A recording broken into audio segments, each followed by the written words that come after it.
नमस्कार, आप देख रहे हैं एचएनएन न्यूज। मैं हूं आपके साथ उन्नति भटनागर। इस खास बुलेटिन में बात करेंगे तीन बड़ी खबरों के बारे में, जहां पहली खबर के बारे में बात करेंगे क्योंकि जी राम जी बिल को लेकर संसद में हंगामा हो रहा है और संग्राम छिड़ा हुआ है। सरकार ने मनरेगा कानून के आधुनिक विकल्प के रूप में इस बिल को पेश किया है, जिसका विपक्ष ने कड़ा विरोध किया है। तो देखिए, इन तीन तस्वीरों के जरिए आपको बता रहे हैं कि इन तीन बड़ी खबरों पर इस खास बुलेटिन में हमारी नजर रहेगी, जहां सबसे पहली खबर जी राम जी बिल को लेकर ही रहेगी, तो वहीं दूसरी खबर पर हमारी नजर रहेगी कि 50% वर्क फ्रॉम होम यानी कि हाइब्रिड मॉडल अपनाने के लिए कहा जा रहा है, क्योंकि ठंड भी बढ़ रही है, प्रदूषण भी बढ़ रहा है।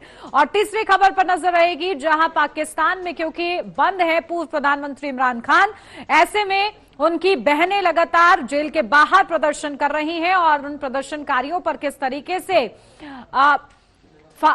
लगातार, क्योंकि प्रदर्शनकारियों को तितर बितर करने के लिए पानी का इस्तेमाल किया गया है, उससे जुड़ी भी तस्वीर आगे आपको दिखाएंगे।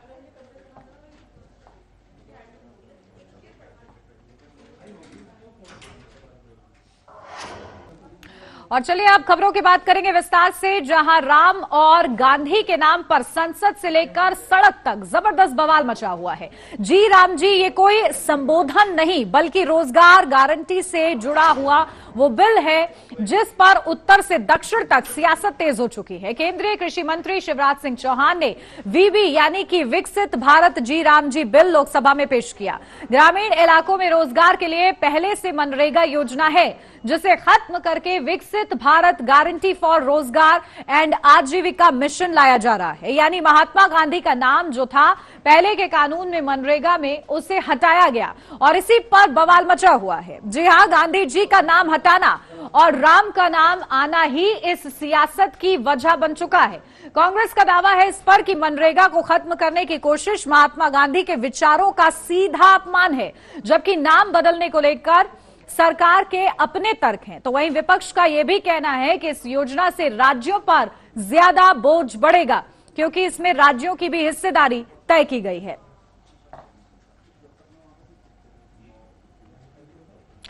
तो देखिए, जी राम जी बिल को लेकर लगातार प्रदर्शन हो रहा है, जहां विपक्ष इसके खिलाफ आवाज बुलंद करता हुआ नजर आ रहा है। एक तरफ विपक्ष ये कह रहा है कि आखिर इसके नाम बदलने की जरूरत क्या थी, तो वहीं साथ ही साथ ये कहा जा रहा है कि इसके माध्यम से महात्मा गांधी के जो विचार हैं उनका अपमान किया जा रहा है सीधे सीधे। और साथ ही साथ सरकार से ये सवाल भी किया जा रहा है कि आखिर नाम बदल लेने से क्या हो जाएगा, ग्राउंड जीरो पर इसकी तस्वीर क्या रहने वाली है, इसको लेकर भी सवाल उठाए जा रहे हैं। तो देखिए, मनरेगा का नाम बदलते हुए जी राम जी बिल पेश किया गया और इसके माध्यम से ये बदलाव किए गए हैं। इसमें दो महत्वपूर्ण बदलाव है, जिसमें से पहला बदलाव ये किया गया है कि मनरेगा में 100 दिन की रोजगार गारंटी होती थी, जिसे बढ़ाकर 125 दिन कर दिया गया है। और इसी के साथ दूसरा बड़ा बदलाव इसमें यह सामने आया है, जहां पर यह कहा जा रहा है कि क्योंकि पहले केंद्र सरकार की ही महज हिस्सेदारी होती थी, लेकिन अब राज्य सरकारों की भी इसमें हिस्सेदारी रहेगी। 40% यानी कि 40% हिस्सेदारी राज्य सरकारों की रहेगी और 60% जो है हिस्सेदारी वो केंद्र सरकार की रहेगी। ये दो बड़े बदलाव इस जी राम जी बिल में देखने को मिले हैं। लेकिन इसी के साथ विपक्ष लगातार सवाल उठा रहा है। तो देखिए, राज्यों पर अतिरिक्त बोझ कितना, जहां पहले महात्मा गांधी का नाम हटाना, वीबी जी राम जी पर विवाद क्यों हो रहा है ये समझ लीजिए, क्योंकि महात्मा गांधी का नाम इससे हटाया गया। इसको लेकर सियासत हो रही है, इसको लेकर सवाल पूछे जा रहे हैं, आरोप लगाए जा रहे हैं। तो वहीं दूसरा, केंद्र राज्य के बीच खर्च का बंटवारा, ये भी विवाद की जड़ लगातार बना हुआ है, क्योंकि इस नए बिल के तहत राज्यों की भी हिस्सेदारी सुनिश्चित की गई है और इसी पर विवाद छिड़ा हुआ है। विपक्ष लगातार हंगामा कर रहा है। तो वीबी जी राम जी का पूरा नाम है विकसित भारत गारंटी फॉर रोजगार एंड आजीविका मिशन। तो सालाना 1,51,282 करोड़, तो योजना में खर्च कितना है वो आपको बता रहे हैं कि 1,51,282 करोड़ खर्च है इसका। तो केंद्र का शेयर इसमें 95,692 करोड़। और इसी के साथ देखिए, क्योंकि राज्य सरकारों की भी इसमें हिस्सेदारी की गई है, 60% जो हिस्सा है वो केंद्र सरकार वह करेगी और 40% राज्य सरकारों को करना होगा। तो केंद्र का शेयर 95,692 करोड़। तो योजना में खर्च कितना उसकी जानकारी आपको दे रहे हैं और राज्य का शेयर 55,590 करोड़। तो वीबी राम जी योजना में राज्य का जो शेयर है वो 55,590 करोड़। तो देखिए, सड़क से संसद तक इसको लेकर सियासत देखने को मिल रही है। और इस बीच देखिए, राज्यों पर अतिरिक्त बोझ कितना पड़ेगा। जहां तमिलनाडु का जिक्र करें तो 4,300 करोड़ तमिलनाडु पर बोझ पड़ेगा, तो साथ ही आंध्र प्रदेश 2,000 करोड़। तो राज्यों पर अतिरिक्त बोझ कितना आएगा इसके माध्यम से? आंध्र प्रदेश पर 2,000 करोड़। और इसी के साथ देखिए, बात अब कर रहे हैं कि आखिर विवाद क्या है, जो कि हमने आपको बताया पहले भी कि महात्मा गांधी का नाम हटाना ये विवाद की जड़ लगातार बना हुआ है। केंद्र राज्य के बीच खर्च का जो बंटवारा तय किया गया है वो भी विवाद की वजह बन रहा है, क्योंकि ये बताया जा रहा है कि राज्य सरकारों पर बोझ जो है वो बढ़ जाएगा। इस पूरे बिल का नाम क्या है वो आपको बताया, विकसित भारत गारंटी फॉर रोजगार एंड आजीविका मिशन। और अब इसको लेकर देखिए सियासत हो रही है। संसद से सड़क तक लगातार हल्ला बोल विपक्ष करता हुआ नजर आ रहा है। एक तरफ ये कहा जा रहा है कि महात्मा गांधी का नाम हटाना अपमान है उनका, तो साथ ही साथ इसमें जो बदलाव किए जा रहे हैं उसको लेकर भी सवाल खड़े किए जा रहे हैं। अपडेट लेते हैं, हमारे संवाददाता कंचन अरोड़ा हमारे साथ जुड़ गई हैं। कंचन, क्या कुछ जानकारी मिल रही है? देखिए, सड़क से संसद तक सियासत हो रही है जी राम जी को लेकर, क्या कुछ प्रतिक्रियाएं?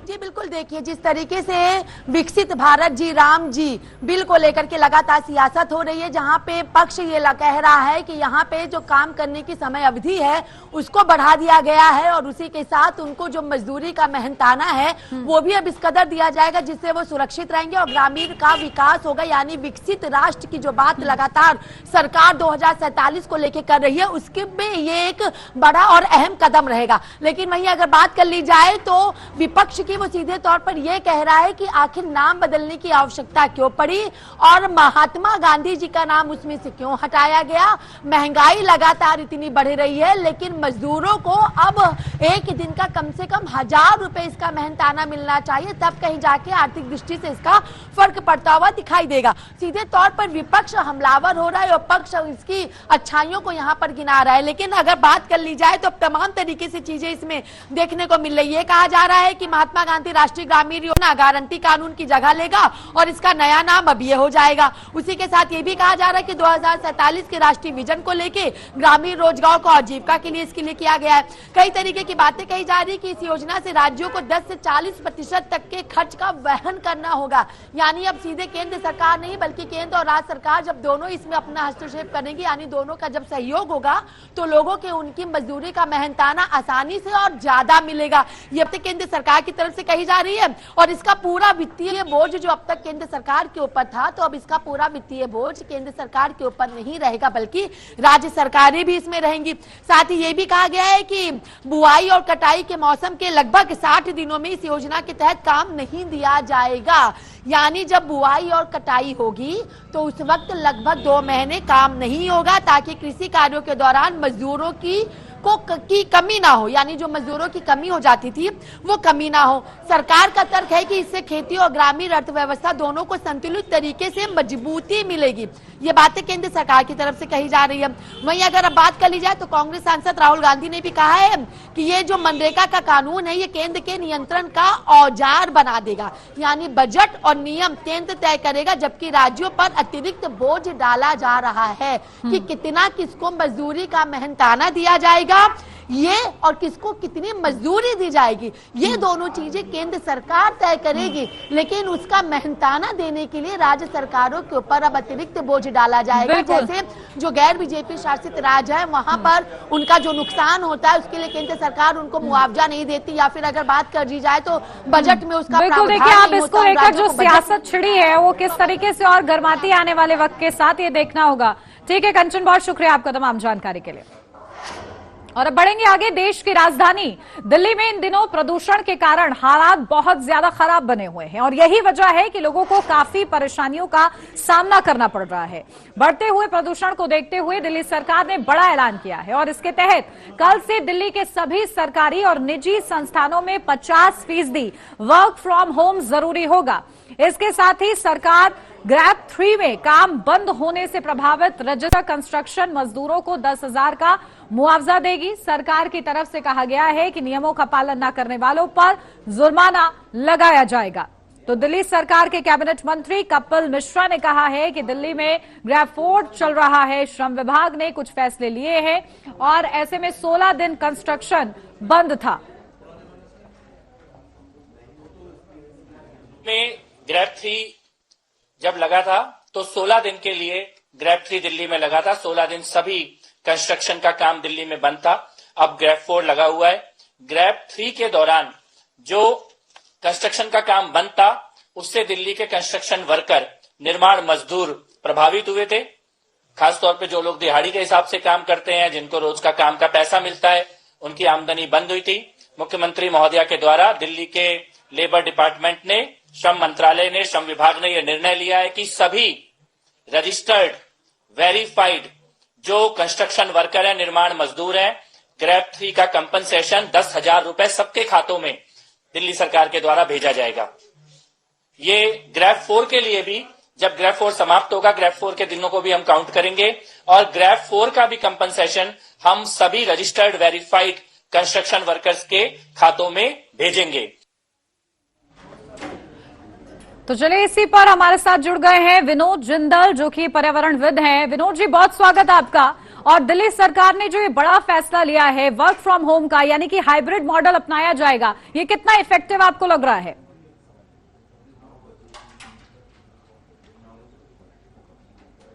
छोटा सा ना, मतलब ये मान के चलिए कि इससे ज्यादा कुछ नहीं है। जो 10,000 वाली बात बताई, सबसे ज्यादा जरूरत है।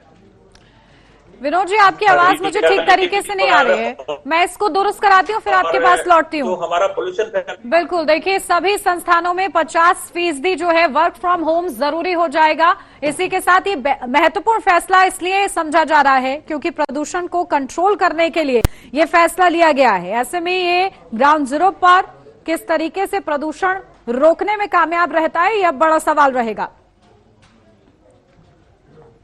तो देखिए, सभी संस्थानों में 50% वर्क फ्रॉम होम जरूरी रहेगा। सभी सरकारी और निजी संस्थानों के लिए यह आदेश जारी किया गया है। तो क्योंकि वायु गुणवत्ता जो है वो बेहद ही खराब श्रेणी में बनी हुई है और इसी के चलते जो कंस्ट्रक्शन वर्क है उनको लेकर भी खासतौर से कहा जा रहा है कि उसको भी कुछ समय के लिए पॉज पर रखा जाए। विनोद जिंदल जी एक बार फिर से हमारे साथ जुड़ गए हैं। जी विनोद जी,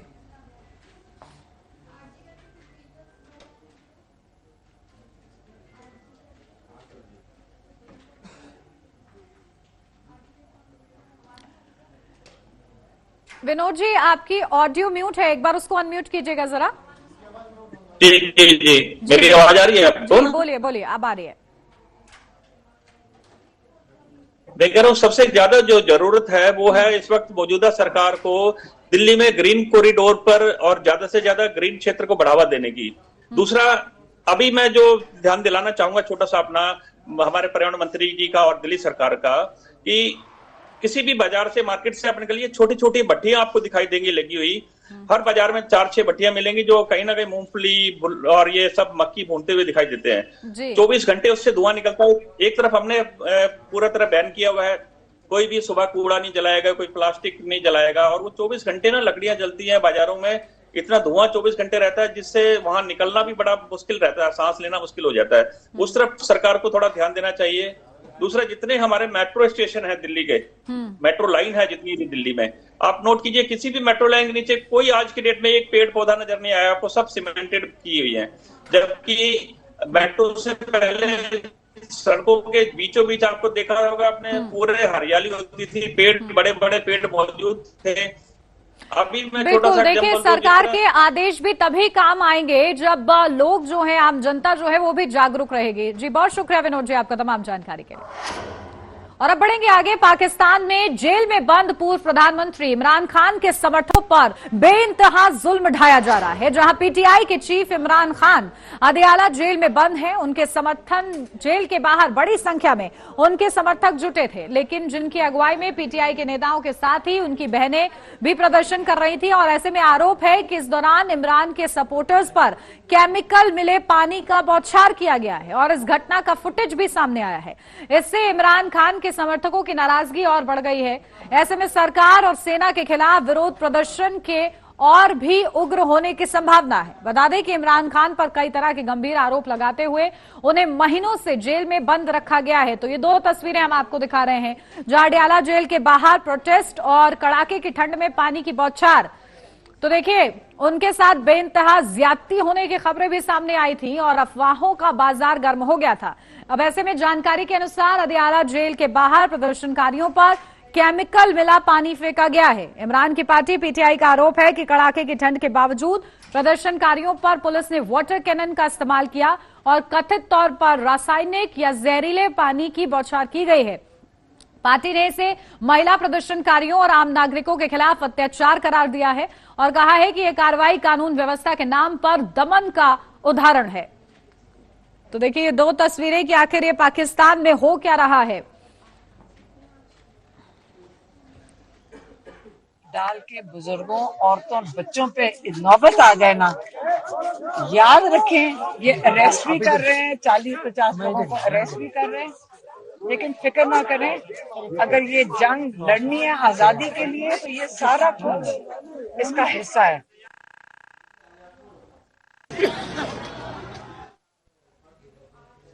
तो देखिए, जेल में इमरान खान बंद हैं और इस बीच आपको बताते हैं जेल में बंद इमरान बहनों पर अत्याचार हो रहा है उनकी, जहां मुलाकात के लिए उन्हें मिलने नहीं दिया जा रहा है। 6 हफ्ते से अदियाला जेल की डेथ सेल में इमरान है और देखिए किस तरीके से इमरान के साथ मुलाकात पर पूरी तरह पाबंदी थी, ये कहा जा रहा है। और इसके कई आरोप भी आए क्योंकि बहनों की तरफ से ये कहा गया कि इमरान खान से मिलने का वक्त नहीं दिया जा रहा है। और इसी के साथ साथ देखिए इमरान की रिहाई की मांग, और ऐसे में बहनों ने मोर्चा खोला। 2 दिसंबर को बहन उज़्मा की इमरान से मुलाकात हुई, जिसमें उज़्मा की ओर से बताया गया कि हालत बहुत ज्यादा खराब है। मुलाकात के बाद बहन उज़्मा का मुनीर पर गंभीर आरोप भी सामने आया और इसी के साथ इन आरोपों के जरिए कहा गया कि ना मुलाकात के लिए राजी हो रहा है प्रशासन और साथ ही साथ जुल्म ढाया जा रहा है। तो मुलाकात के लिए इमरान के समर्थकों का प्रदर्शन भी देखने को मिला, लेकिन इस दौरान वाटर कैनन का इस्तेमाल किया गया और प्रदर्शनकारियों को तितर बितर किया गया। तो 6 हफ्ते से अडियाला जेल की डेथ सेल में इमरान खान बंद है।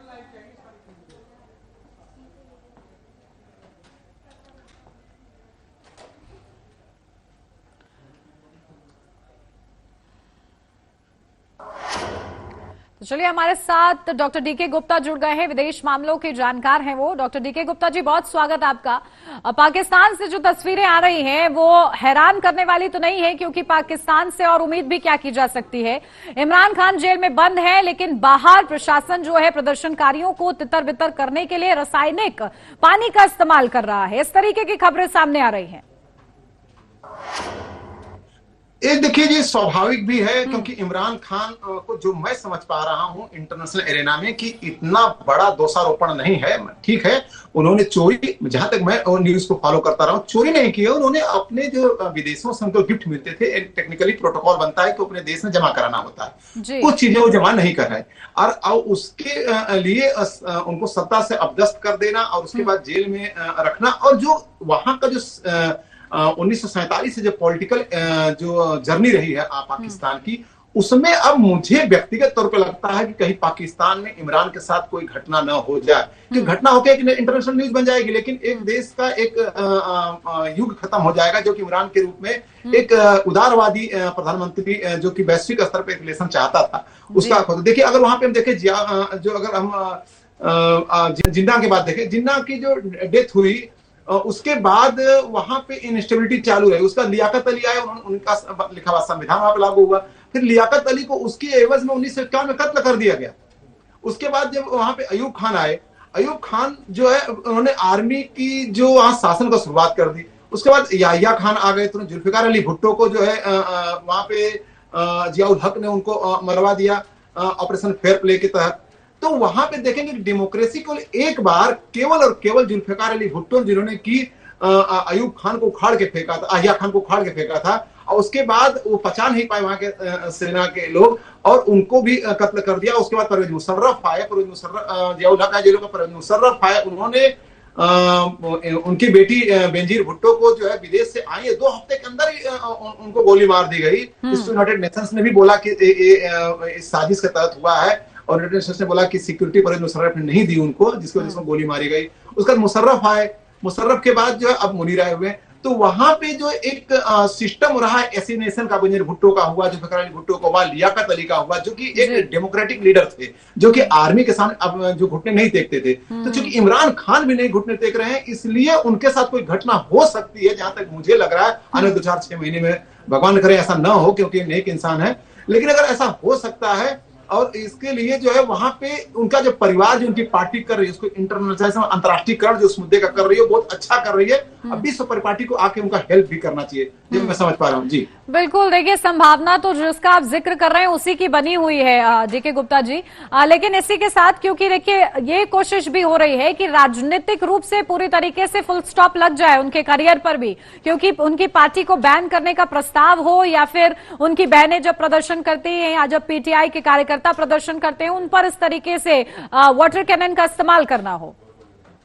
जी जी, देखिए संवैधानिक तख्ता पलट तो वैसे हमारे एम्बेसडर ह्यूमन में कहे हैं कल हो चुका है, लेकिन मैं बता रहा हूं कि संवैधानिक तख्ता पलट नहीं, पूरी तरह से पाकिस्तान में तख्ता पलट हो चुका है। एक आर्मी का ऑफिसर जो है जिसके की एक नौकरशाही में कद केवल एक नौकरी करके रिटायर होने का होता है, आज वो इतिहास को दोहराते हुए सत्ता को काबिज हो चुका है। काबिज होने के बाद वो अपने सामने मुखौटा शहबाज को लेके जो भी उसके सामने उसके सत्ता में आ रहा है उसको किस तरह से दबा दे रहा है या उसको रास्ते से हटा दे रहा है, या जो आने वाले हैं। तो इस तरह से वहां पे एक्चुअली संवैधानिक तख्तापलट पूरा राजनीतिक तख्तापलट हो चुका है, उसको माने चाहे नहीं माने। बड़ी धीमी स्वर से वहां के विदेश मंत्री ने माना कि हम लोग संकर सरकार चला रहे हैं, हाइब्रिड सरकार चला रहे हैं। तो ठीक है, मान तो लिया, लेकिन मैं मान के चलता हूं कि आन धरातल प्रैक्टिकली जो है वो वहां पे अब पूरी तरह से बिल्कुल। अब जो यहाँ पर ये देखना होगा कि जो पीटीआई के कार्यकर्ता वर्सेस वहां का प्रशासन देखने को मिल रहा है उसमें आगे क्या नया होता है। ठीक है, बहुत शुक्रिया डॉक्टर डीके गुप्ता जी आपका। और इसी के साथ इस खास बुलेटिन में मेरे साथ बस इतना ही। खबरों का सिलसिला आगे भी जारी रहेगा, बने रहिए एटन न्यूज के साथ।